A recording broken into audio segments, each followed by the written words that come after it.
Let's talk about how Israel's school system is teaching a generation of young people to hate Palestinians, paving the way for genocide. In Israeli consciousness, Palestinians do not exist. They don't tell you the whole story. That's why I told the lies my teachers told me. So what is the indoctrination she's talking about? Professor Peled Al-Hanan had to unlearn much of what she was taught about her society. She has analyzed hundreds of textbooks used across multiple decades in Israeli schools. And what she found was systematic erasure and dehumanization. They never talk about Palestinian people, the culture, their way of life, the things they do. Visually, the Arabs or Palestinian citizens are either the very primitive farmer, the kind of Alibaba with a camel, or the terrorist.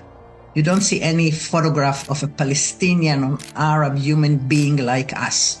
And the result of an education like that, it looks like this.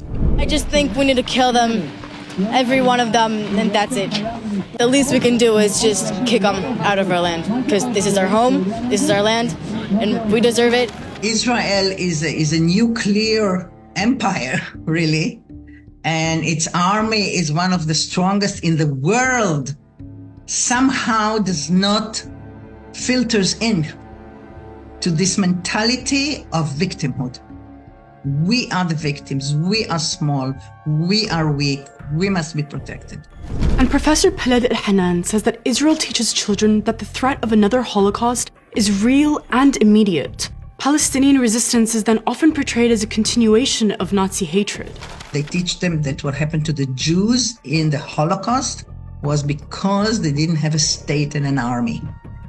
And then they say, but today we have a state, we have an army, and we can defend ourselves. You could hear the same things after the 7th of October from the president of Israel and from the prime minister and such people who said, these new Nazis, I mean, they wanted to exterminate us because we were Jews. Okay, so this is very strong. We must keep a Jewish majority, lest the minority, which is the Arabs, the Palestinians, grow and become genocidal.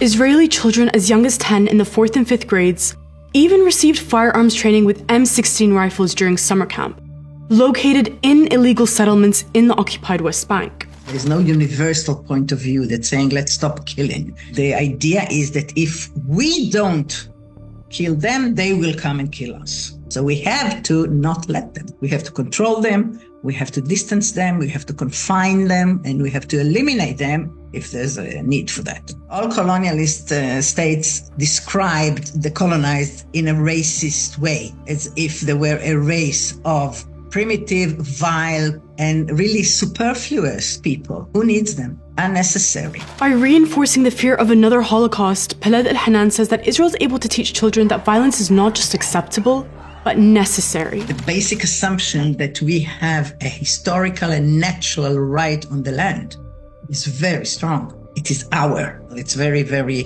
crucial in the education. This is our land and we are entitled to it. And whoever lives here is an invader. When you are taught that your neighbors are a danger, then you are also taught that you have to help to eliminate the danger.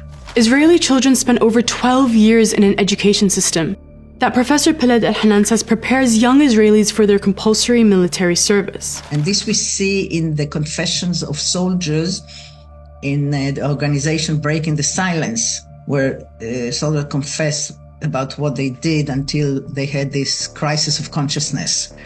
And they say, I was brought up to believe that everything I do to Palestinians will prevent another Holocaust until I saw myself aiming at a little girl.